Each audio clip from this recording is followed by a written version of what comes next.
Hi, Cybersecurity Law and Policy class. This is Professor Opterbeck. I'm sending you this video to say hello and to give you a little introduction to myself and to give you a little introduction to our class. First, let me talk a bit about why I love this subject and why I love teaching this class and how these cybersecurity classes came about. So in 1991, I graduated from Seton Hall Law School and I began my practice career as an associate at McCarter & English in Newark. And I was doing product liability work and I was doing some intellectual property litigation. 1993, 1994 was really the beginning of when the internet started to become a public phenomenon. And I know this is really hard for many of you to imagine, but when I started practicing law, we didn't have cell phones, we didn't have the internet available to us at all, we didn't have email at all, we didn't have the World Wide Web, we didn't have Wikipedia. We had Westlaw and Lexis, but it was one dedicated terminal for the whole law firm in the library, and it was metered and you had to sign your name up, and it was extraordinarily expensive. So you really only used it to finish site checking cases. It was truly a different world. 1993-94, it just was beginning to change. And law firms were just beginning to hear about this thing called the internet and to wonder what it was and how they and their clients might make use of it. I, as a young associate, I wasn't a computer science guy, I was a history major, but I was always interested in computers and I was always a sort of technophile. I liked fiddling with things. So I learned a little bit of HTML and I hard-coded a little web page. It was simply text. There was no World Wide Web, but you had to know the address of it.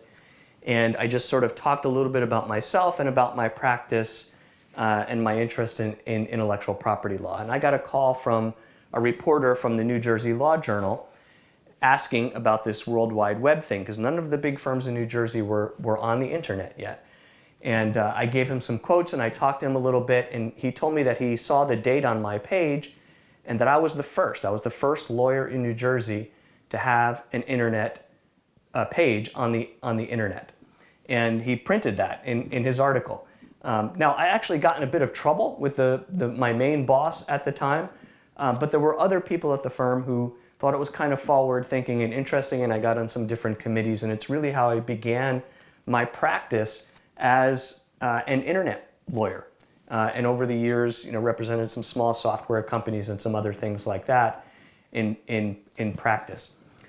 When I first did that in 1994, the New Jersey Law Journal article said there were 30 million people around the world who had internet connections, and there were 74 law firms around the world listed in the Yahoo directory. Yahoo was the big thing. There was no Google at that time. Today, there are about 4 billion people connected to the internet, and every law firm of any size pretty much has some kind of presence on the internet. So think over the course of that 30-ish years or so, the explosive growth of this medium. It truly has revolutionized the world in ways that some of you have seen over the course of your lives, and for some of you who are younger, who you've sort of just come into. And it's going to continue, and other aspects of it are going to continue to revolutionize our world. So I've always found that really interesting, and I've always found the way the law relates to it really interesting. As to cybersecurity itself, probably about 8 or 9 years ago, I began to do some research and writing on executive power, on presidential power relating to the internet. Because back then there were some discussions about really kind of the beginnings of realizing the scale of the problem of cybersecurity, and some discussions about legislative and other policy responses. So I began to write and research about some of those things. I've also written about other national security issues in cyberspace, and I've done a lot of writing on data breach litigation, the tort law aspects, the procedural aspects. I'm finishing an article right now on recent class action settlements in data breach cases. And so this has really been a focus of my practice and of my teaching and of my scholarship over the past 7 or 8 years. When I first began this at the law school, I got some grants from the Bergen County Prosecutor's Office, and we launched these classes, and they've morphed into now this hybrid online format. And I think it's really an ideal format, learning, at least in part, over the internet about internet law and policy. So now let's talk a bit about the format of the class. This is designed to be a hybrid online in-person class. The work that you do from week to week is going to be work online. The online work includes videos that I have produced and some content that I link to in other sites that constitute sort of the lecture material for the week. It's very important that you watch those videos. You'll see that in the early part of the class, there are some sort of very produced videos. In the later part of the class, it's more of sort of some lecture that I'm giving on some PowerPoint. And I'll explain in a bit why that happens. But really, the early part of the class involves internet governance. And internet governance is a lot of soft law and a lot of concepts. The second part of the class involves cybercrime. And in particular, we look at some statutes in the United States, the Federal Computer Fraud and Abuse Act, and some other state law. And that's a little bit more traditional of what you've experienced as a law student with case law and statutes and decisions. And so it's a little bit of a different kind of format. But it's important that you watch those things. They set the foundation. That is part of your attendance for the week. Each week, you're going to fill out a certification that indicates that you've watch the materials, and that's going to be your attendance certification for the week. Now, I'm not expecting that you've necessarily watched every minute and every second of everything. I realize that things are busy. You might speed through some of it. That's okay, but I do want you generally to have watched those materials. Each week, there's going to be a quiz. The quiz constitutes 15% of your grade.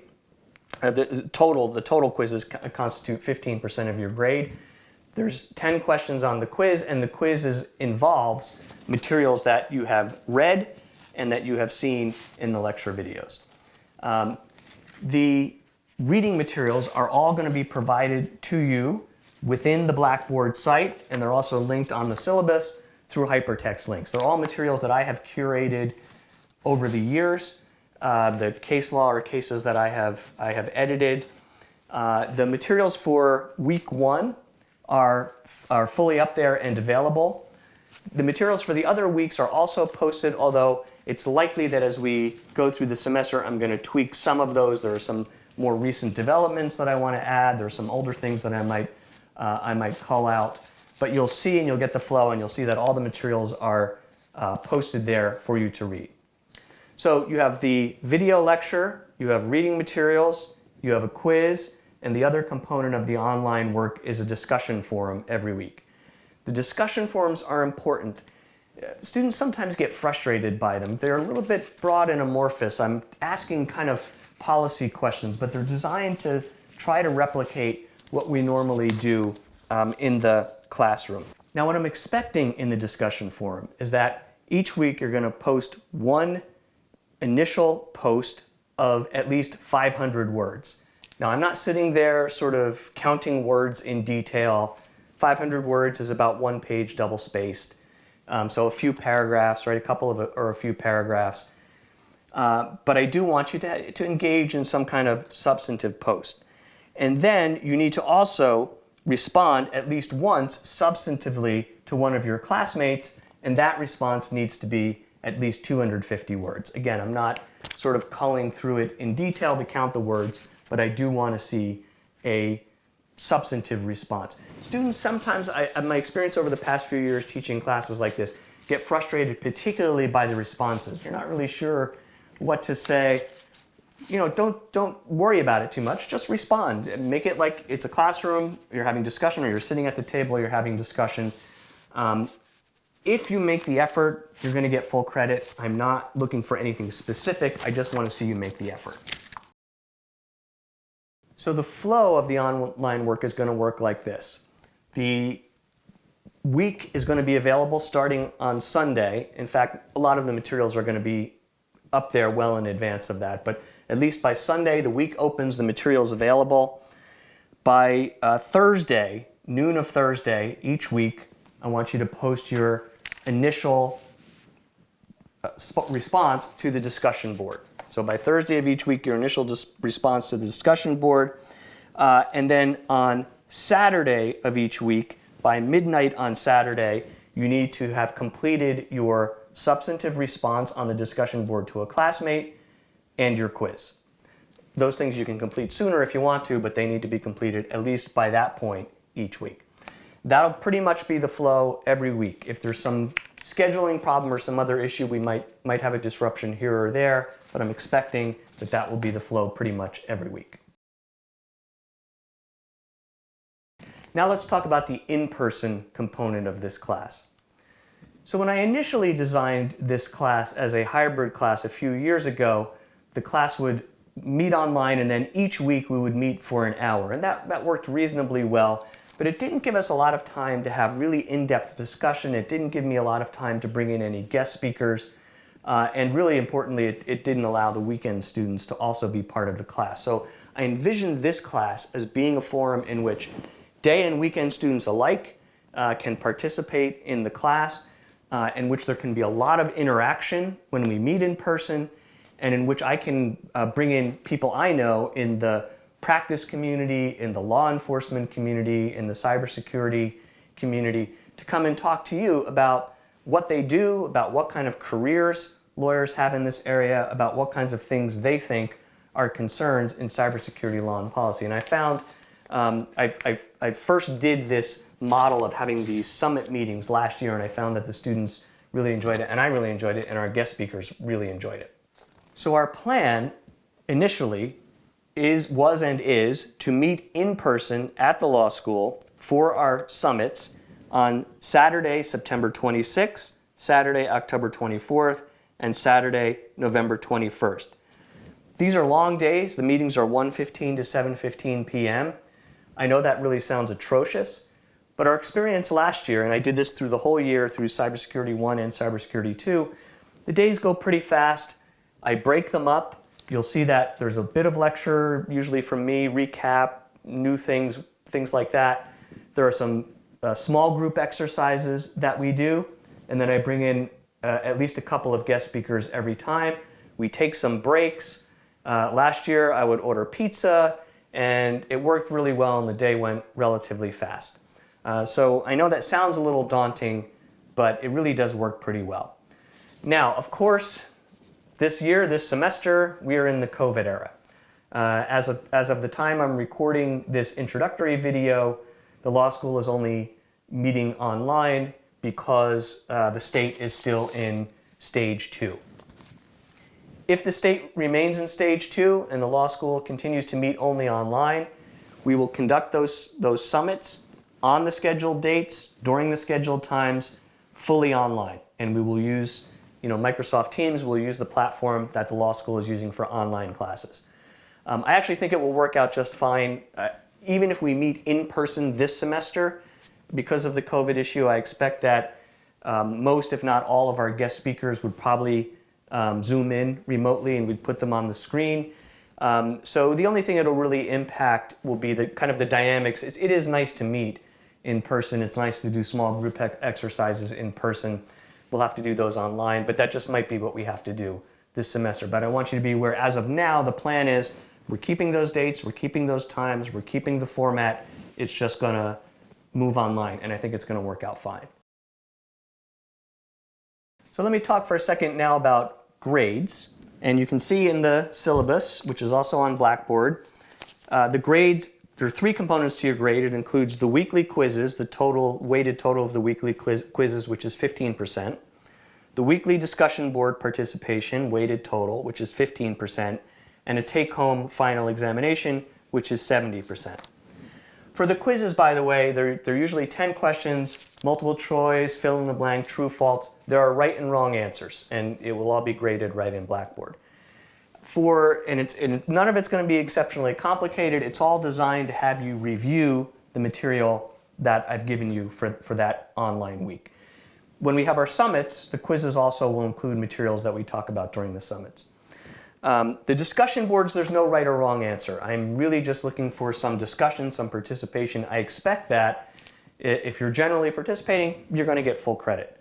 The only time you're really not going to get full credit is if you've sort of done a half-baked job or you just blew it off for that week. Now, of course, look, if you have a problem or something, let me know. We'll address that problem. But if you just don't do it, that's the way you lose credit for that. The final exam is going to be a little bit different from the traditional law school issue spotter exam. And if you look at my exams over the past few years, I've taught this class at least 5 or 6 times over the past few years, you'll see some ways in which I've tweaked the format of the final exam. So there is an issue spotter question, and you'll see that some of the topics that we talk about kind of lend themselves to that sort of question. There are also going to be short answer questions. And again, you'll see that some of the material we talk about lends themselves to the short answer questions. If you look at those past exams, you'll see the formats, you'll see some of the short answer questions that I've asked in the past. I usually repeat some of those questions and then mix and match and add some new ones as well. So the final exam is the bulk of your grade, but you'll see that these formative assessments, these things we're doing throughout the semester, the quizzes, the discussion boards, really do matter and really can affect your grade one way or the other.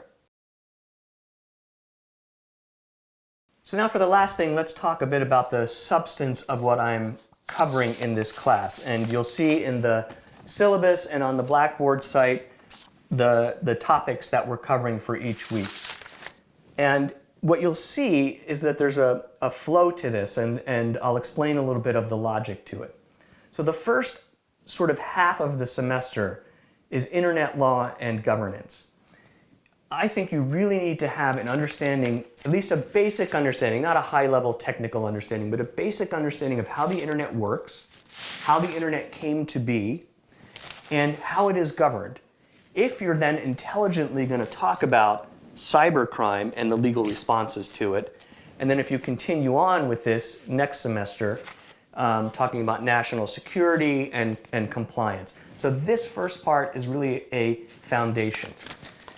Now, students find it sometimes really interesting and sometimes a bit frustrating, as do I. And mostly I find it really interesting because what you'll see is that there is really no hard law that governs the internet. It's a global network of networks. Substantial parts of it are governed by national law, like property or communications law or privacy or tort. But there are some pieces to it that are coordinated at an international level. And we really call that soft law. So it's not a treaty, it's not a statute, but it's kind of a soft set of norms that are very important, and then that get kind of encoded into contracts or into other kinds of national law. So I know it can be a little bit esoteric, a little bit frustrating sometimes, but it is important for you to understand a bit of how that soft law works, and even to have that bit of feeling of unease that, hey, this is really not tightly governed. That's by design. That's a real benefit. It allows the network to scale up and to grow and to be driven by the ground up, but by what people want it to be. But it also creates problems of security. It also creates problems like violent content or child exploitation content or terroristic content. It's a dynamic that creates some real tension. So it's important that you understand that dynamic, and that's what the first part of the semester is. The second part of the semester focuses more specifically on computer crime law. Our primary focus there is on US law, but we also look at some international law as well. What we're mostly looking at is the US Computer Fraud and Abuse Act, which is the main federal statute that governs computer crime. So we'll look at that statute in a fair amount of detail, at some of the case law. You might be aware that there's some issues of interpretation that are very important under that statute.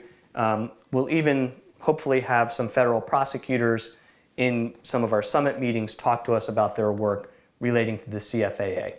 We will also spend some time talking about online child exploitation, which is an issue that is very important to me to address as a legal matter, and some of the statutes that cover it and also some of the difficulties. And we'll look at things like stalking, harassment, threats, and other aspects of online security. And you'll see there are state statutes, federal statutes, case law, so that's a little bit more of the sort of thing that you might be used to in law school.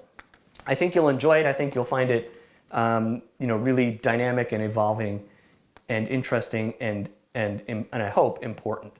If you want to continue on next semester, we're just at the start of this semester, but next semester I teach the second part of this class. There we talk about national security, so we talk about surveillance, wiretapping of the internet, process, things like that, and then we have a module on skills and compliance toward the end of the second semester. So I'm looking forward to this semester. I hope you have a really good semester. Stay safe, and I will see you online.